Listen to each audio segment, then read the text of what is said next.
42వ అధ్యాయము, యెషయా గ్రంథము 42వ అధ్యాయము 6-7 వచనాలు గట్టి చదివి వినిపించండి స్పష్టంగా. గుడ్డివారి కన్నులు తెరచుటకును, బంధింపబడిన వారిని చెరసాల నుండి వెలుపలికి తెచ్చుటకును, చీకటిలో నివసించు వారిని బందీ గృహములో నుండి వెలుపలికి తెచ్చుటకును యెహోవానగు నేనే నీతి విషయములలో నిన్ను పిలిచి నీ చేయి పట్టుకొని ఉన్నాను.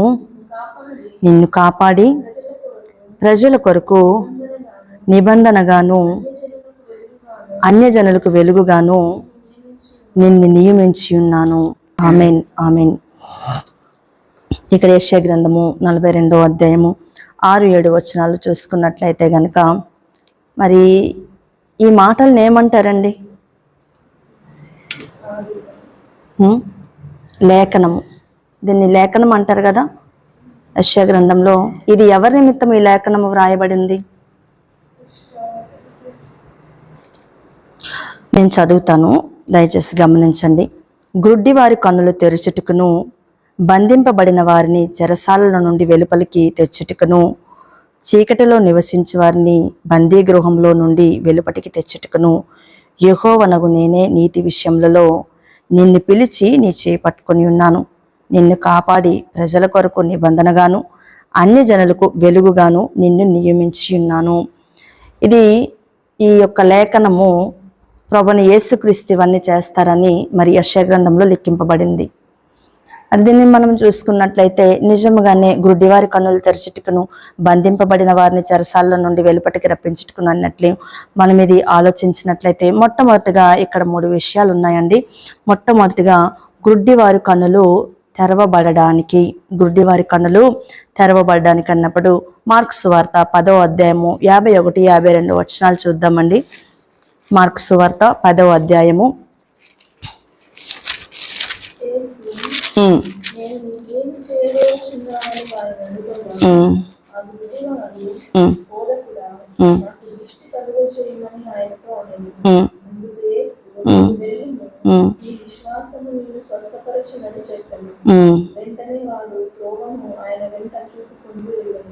దేవునికి మహిమ కలుగును గాక.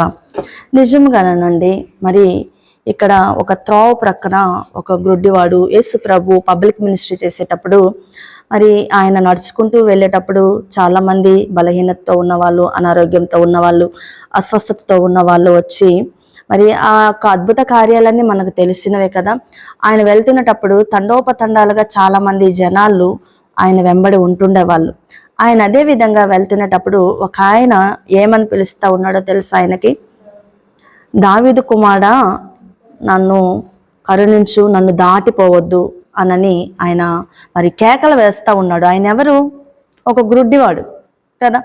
మరి ఆయన పిలిచేటప్పుడు అప్పుడు యేసు ప్రభు వెనక్కి తిరిగి ఆయన దగ్గరికి వచ్చి, నేను నీకేమి చేయగోర్చున్నావని వానిని అడుగగా, ఈ దినము మరి మనం కూడా అనేకమైన ఇబ్బందుల్లోనూ శ్రమల్లోనూ అంత మాత్రమే కాదు, ఈ లోకంలో ఉన్నవన్నీ మన హృదయంలోకి ఆహ్వానించుకొని మన మనోనేత్రాలు ఎలా అయిపోయావంటే గుడ్డితనంతో ఉన్నాయి, అంధత్వంలో ఉన్నాం మనం కదా. అవి గ్రహించలేకపోతా ఉన్నాము. యేసు ప్రభు చేసిన ఏ కార్యములు కూడాను మనం గ్రహించలేకపోతా ఉన్నాం. బహుశా ఒకవేళ చాలా మంది క్రైస్తవ విశ్వాసులైన వాళ్ళు గ్రహించి దేవుని సన్నిధిలో ఉన్నా సరే అపవాది వాళ్ళకు కూడాను ఉంచడానికి ఇష్టపడటం లేదు కదా. వెనక్కు లాగుతూ ఉంటుంటాడు. ఎందుకు ఈ సమయంలో నువ్వు పెద్ద భక్తుడిలాగా నువ్వు మందిరానికి వెళ్ళాలా అన్న వాళ్ళు కూడా చాలా మంది ఉన్నారు. వాళ్ళకి వెళ్ళనివ్వరు, వాళ్ళు బైబుల్ చదువుకొనివ్వరు, వాళ్ళకి ప్రార్థన చేసుకొనివ్వరు. ఇటువంటివన్నిటిని కూడా దాన్ని ఏమంటారో తెలుసా? అవి చేసేవాళ్ళు గుడ్డితనంతో ఉన్నవాళ్ళు, ఆధ్యాత్మికమైన గుడ్డితనంతో ఉన్నవాళ్ళు. ఇక్కడ ఈయన కొరకు ఏం మాట్లాడుతూ ఉన్నారని అంటే మరి ఆ గుడ్డివాడు మరి భౌతికమైన గుడ్డితనంతో మాట్లాడుతున్నప్పుడు యేసు ప్రభు ఎక్కడ ఏం మాట్లాడానండి ఆధ్యాత్మిక పరిస్థితికి సంబంధించినట్లే ఆయన మాట్లాడతారు. ఆయన మాట్లాడిన మాటలు పరిసయ్యులకు సద్దూకయ్యులకు అర్థం కాలేదు, మనుషులమైన వాళ్ళకేం అర్థమవుతుంది, మనకేం అర్థమవుతుంది? ఆలోచన చేశారా ఎప్పుడైనా సరే? అర్థం కావు ఆయన చెప్పే మాటలు. ఈ దేవాలయము నా యొక్క తండ్రి గృహము, ఈ దేవాలయము ఒక దొంగల గుహగా మీరు మార్చారని యెరూషలేము దేవాలయంలో ప్రభువైన యేసుక్రీస్తు మాట్లాడుతున్నప్పుడు కోపమై అవన్నీ కూడాను మరి వాళ్ళంతమందిని పంపిస్తున్నప్పుడు మరి పరిసయ్యులు సద్దుకయ్యులు వచ్చేటప్పుడు అసలు నీకున్న అధికారం ఏంటి, దేన్ని బట్టి నువ్వు మాట్లాడుతూ ఉన్నావని అంటే, ఈ దేవాలయంను పడగొట్టండి, నేను 3 దినములలో దీన్ని లేపుతాను అనేటప్పుడు వాళ్ళకి అర్థం కాలేదు. వాళ్ళు దేని కొరకు అనుకున్నారు? భౌతికమైన దేవాలయం నిమిత్తము మరి వాళ్ళు మాట్లాడుతూ ఉన్నారు. యెరూషలేము దేవాలయం ఎన్ని సంవత్సరాలు అండి కట్టారు? 46 సంవత్సరాలు కట్టారు. అయ్యా, ఇన్ని సంవత్సరాలు నేను కట్టినది, మేము కట్టించింది, ఈయన 3 దినాల్లో లేపుతానంటా ఉన్నాడంటే ఆయన దేని కొరకు మాట్లాడుతూ ఉన్నారు? యేసు ప్రభు ఆయన దేహము నిమిత్తము మాట్లాడుతూ ఉన్నారు. వాళ్ళకి అది అర్థము కాలేదు. ఈ దినాల్లో చాలా మందికి వాక్యాలు విభజించి మరీ మాట్లాడుతున్నప్పటికీ కూడాను అంధత్వంలోనే వాళ్ళు, గురుడితనంతోనే ఉన్నారు, గ్రహించలేకపోతా ఉన్నారు, వాక్యాన్ని గ్రహించలేకపోతా ఉన్నారు.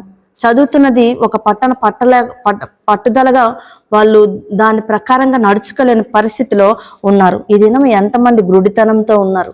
వాళ్ళ మనోనేత్రాలు ఇంకా అదే విధంగా మరి తెరవబడలేదా? తెరవబడిను నా మనోనేత్రాలు అనే పాటలు కూడా పాడతాం, ఎంతో బహాటంగా ఎంతో బిగ్గరగా పాడతాం, కానీ మన మనోనేత్రాలే తెరిచి ఉండవు కదా.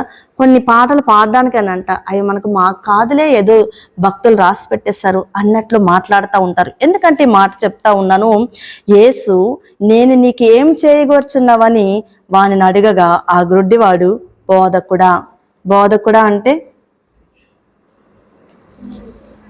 బోధించే ప్రీచరు కదా, బోధకుడా నాకు దృష్టి కలుగజేయమని ఆయనతో అనెను. అందుకు యేసు నీవు వెళ్ళుము, నీ విశ్వాసం నిన్ను స్వస్థపరచనని చెప్పాను. ఈ మాట ఇంకొక స్త్రీ దగ్గర కూడా యేసు ప్రభు ఉపయోగించారండి. నీ విశ్వాసము. 12 సంవత్సరముల నుండి రక్తస్రావం గల స్త్రీ మరి ఆవిడ బాధపడుతున్నప్పుడు వస్త్రపు చెంగు వెనుక నుండి వెళ్ళి ఆయన వస్త్రపు చెంగు అంటే ఆమెకు ఒక విశ్వాసం ఉంది. నీ వస్త్రపు చెంగు, యేసు ప్రభు యొక్క వస్త్రపు చెంగు నేను తాగితే నాకు స్వస్థత వస్తుంది అని అనేసి కదా. అయితే నేనేమంటా ఉన్నారు, తప్పకుండా నీకు కన్నులు వస్తాయి, బట్ నీకు విశ్వాసం ఉందా? ఈ దినాల్లో ఏమి జరిగినా సరే దేవుని యందు మొట్టమొదటిగా విశ్వాసం ఉండాలంట. విశ్వాసంతో కూడుకున్నది నువ్వు ఏం అడిగినను అది నీకు అనుగ్రహింపబడుతుంది. అందుకే అడుగుడి మీకు ఇయ్యబడును, వెదుకుడి మీకు దొరుకును, తడితే మీకు నేను అది అనుగ్రహిస్తాను అని ఆయన ఇవ్వటానికైతే సిద్ధంగానే ఉన్నాడు. బట్ మనం అడగటానికి మాత్రం సిద్ధంగా లేము. కానీ ఈ గుడ్డివాడు ఆయన అడుగుతా ఉన్నాడు, నేను నీకేం చేయాలని యేసు ప్రభు మాట్లాడుతున్నప్పుడు ఆ గుడ్డివాడికి అడుగుతున్నప్పుడు ఆయన ఏమంటా ఉన్నాడంటే, నీవు వెళ్ళుము. అయితే వాడిని అడుగగా ఆ గుడ్డివాడు బోధకుడా నాకు దృష్టి కలుగజేయమని ఆయనతో అనెను. అందుకు యేసు నీవు వెళ్ళుము, నీ విశ్వాసం నిన్ను స్వస్థపరచని చెప్పాను. వెళ్ళుమంటే ఆయన ఏం చేశాడు? వెళ్ళాడు. వెంటనే వాడు త్రోవను ఆయన వెంట చూపు పొంది వెళ్ళను. ఏం చేశాడండి? చూపు పొందిన వెంటనే ఏం చేశాడు? ఆయన్ని వెంబడించాడు. హల్లెలూయా. ఈ దినాల్లో చాలా మంది చాలా దేవుని యొద్ద నుండి వచ్చిన ప్రతి కార్యాలు పొందుకుంటున్నారు, ప్రతి అద్భుత కార్యాలు పొందుకుంటున్నారు. ఆయనని వెంబడించే వారిగా లేరు, ఆయన్ని విడిచిపెట్టి వెళ్ళిపోయేవారిగా చాలా మందిని ఈ దినాల్లో మనం చూస్తూ ఉన్నాము. కానీ దేవుడు యెషయా గ్రంథంలో రాసిన ఆ యొక్క లేఖనము ఎక్కడ నెరవేరింది? మార్క్స్ వార్తలో నెరవేరబడ్డది. నీకు ఎప్పుడో దేవుడు నీకు వాగ్దానం ఇచ్చాడా? నీ యొక్క జన్మకు కారణం ఏంటనేది ఆ యొక్క వాగ్దానము తప్పకుండా నెరవేర్చబోతాడు నీ జీవిత కాలం అంతట్లో ఎప్పుడో ఒక దినము. ఆమేన్. దేవునికి మహిమ కలుగును గాక. అంత మాత్రమే కాదు, రెండవ విషయం మనం చూసుకున్నట్లయితే గనక చెరసాలలో ఉన్న వారికి వెలుపలికి రప్పించటానికి ఏంటండి? చెరసాలలో ఉన్న వాళ్ళకి వెలుపలికి రప్పించటానికి అపోస్తల కార్యాలు 16వ అధ్యాయము 25-26 వచనాలు దయచేసి చదవండి. మాత్రమే ఇక్కడ మనం చూసుకున్నట్లయితే నేను చదువుతాను, దయచేసి గమనించండి. అయితే మధ్యరాత్రి వేళ పౌలును శీలయును దేవునికి ప్రార్థించుచు కీర్తనలు పాడుచుండిరి. ఎక్కడ వీళ్ళు దేవునికి ప్రార్థన చేస్తూ పౌలు శీలలు ప్రార్థిస్తా ఉన్నారు, కీర్తనలు పాడి దేవుణ్ణి స్తుతిస్తా ఉన్నారు? చెరసాలలో. వాళ్ళు బంధించబడిన చెరసాల్లో ఉండి వాళ్ళు ప్రార్థన చేస్తూ దేవుణ్ణి స్తుతిస్తా ఉన్నారంట, మహిమ పరుస్తా ఉన్నారంట. ఇక్కడ మనం చెప్పేది ఏంటి? రెండవదిగా, చెరసాలలో ఉన్న వారికి వెలుపలికి రప్పించటానికి ఎవరు వచ్చారండి? యేసు ప్రభు ఇక్కడికి వచ్చినట్లు మనం చూడగలుగుతా ఉన్నాము. ఎప్పుడైతే ఆ చెరసాలలో దేవుని నామాన్ని మహిమపరుస్తూ కీర్తనలు పాడుతూ ఆయన్ని ఎంతగానో స్తుతించి మహిమపరిచినప్పుడు అక్కడ మహాభూకంపం కలిగి ఏం జరిగింది? వాళ్ళకి విడిపింపబడ్డారు. కేవలము వాళ్ళిద్దరు మాత్రమే అక్కడ విడిపింపబడలేదు, కానీ కింద మీరు చదువుకున్నట్లయితే ఒక కుటుంబాన్ని అక్కడ విడుదల ఇచ్చాడు. హల్లెలూయా. ఆధ్యాత్మికంగా చెరసాలలో అంటే ఈ లోకం అనే బంధకాల్లో వాళ్ళు బంధింపబడుతున్న ఆ యొక్క కుటుంబాన్ని దేవుడు వీళ్ళిద్దరిని మాత్రమే కాదు, పౌలు శీలను మాత్రమే కాదు, కానీ ఒక కుటుంబాన్ని కూడా అక్కడ విడుదలిచ్చినట్లు మనము చూడగలుగుతా ఉన్నాము. ప్రియ సహోదరి, ఒకవేళ ఈ యొక్క సాయంకాల సమయంలో నీతో స్పష్టంగా మాట్లాడుతూ ఉన్నాడేమో దేవుడు, పరిశుద్ధాత్మ దేవుడు, మీ ద్వారా అనేకమైన కుటుంబాలు లేకపోతే మీ కుటుంబాలే మారబోతా ఉన్నాయేమో. ఆమేన్. ఎప్పుడైనా గమనిస్తా ఉన్నామా మనము, నా ద్వారా దేవుడు ఏం చేయబోతా ఉన్నాడని? ఎందుకంటే యెషయా గ్రంథంలో మరి లిఖించబడిన ఆ యొక్క ఆ మాటలు ఎక్కడండి నెరవేరాయి? ఆ లేఖనాలు అపోస్తలుల కార్యముల ద్వారా నెరవేర్చబడ్డాయి. దేవునికి మహిమ కలుగును గాక. తర్వాత చీకటిలో నేనున్నప్పుడు, మూడవదిగానండి, చీకటిలో ఉన్న వారికి వెలుగులోనికి తీసుకురావడము. కొన్నిసార్లు మనకు కష్టం, చాలా మనకు కష్టం వచ్చినప్పుడు కూడాను మనము ఎన్నోసార్లు బాధపడతా ఉంటుంటాం కదా. చీకట్లో మరి మనం ఎప్పుడైనా చీకట్లో ఉండేటప్పుడు నడవాలంటే ఎలా ఉంటుందండి? ఏదో ఒకటి గుద్దుకుంటాం కదా. ఒక్కసారి మనం చూసుకుందాము. చీకట్లో నేను ఉన్నప్పుడు నీ వెలుగు నాపై ఉదయించను అన్న పాట కూడా ఉంది కదా. బ్రదర్ ఏసన్న గారి పాట ఉంది కదా, మనకు వస్తుంది కూడాను. చీకటిలో నేనున్నప్పుడు నీ వెలుగు నాపై ఉదయించెను, చీకటిలోనే ఉన్నప్పుడు నీ వెలుగు నాపై ఉదయించెను, నీలోనే నేను నడవాలని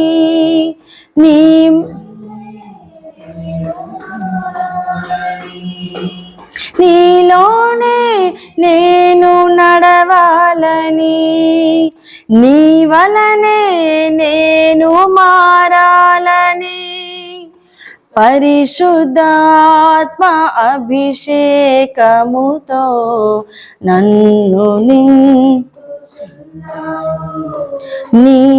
నీరాకడకై నిరంతరం నీతోనే ఆశనన్నిల బ్రతికించుచున్నది. హల్లెలూయా. చీకటిలో ఉన్న మన బ్రతుకులంట యేసు ప్రభు వెలుగులోకి నడిపించాలని ఆయన ఆశపడతా ఉన్నాడంట. మనం ఒక ఆశపడతా ఉన్నామా? మరి ఆశ కలిగి ఉన్నామా? మన బ్రతుకులోకి వెళ్ళి చీకటి వలయాల్లో కూరుకుపోయి ఉన్నాయేమో. ఈ లోకమైన చీకట్లో, ఈ లోకంలో ఉన్న చీకటి వలయాలన్నీ కూడా మన హృదయంలోకి ఆహ్వానించబడతాయి ఉన్నాయేమో. మనల్ని మనం పరిశీలన చేసుకోమని మూడవదిగా మరి పరిశుద్ధాత్మ దేవుడు ఈ సాయంకాల సమయంలో మాట్లాడుతూ ఉన్నారు. కీర్తనల గ్రంథము 119వ అధ్యాయము 105వ వచనము చూడండి. 119. నీ వాక్యము నా పాదములకు దీపమును నా త్రోవకు వెలుగునై ఉన్నది. ఆయన వాక్యము మన పాదాలకు ఏమైందంటండి? దీపముగా ఉందంట, మన త్రోవకి వెలుగై ఉందంట. ఒకవేళ మనము ప్రతిదీ కూడాను దేవుని వాక్యాలు మనం చదివి కూడాను అవి అర్థం చేసుకోకుండా ఇంకా చీకటి, ఈ లోకమైన చీకటిలో మనం వెళ్తా ఉంటే పాపం అని కానీ లేకపోతే ఇంకా వేరే ఎన్నో అలవాట్లు ఉంటాయి కదా ఈ లోకానికి అంటే అపవాదికి సంబంధించిన వాటిలో మనము ఆ చీకటి వలయాల్లోకి వెళ్ళిపోతున్నప్పుడు దేవుని వాక్యం మనకి ఏమై ఉంటుందంటండి?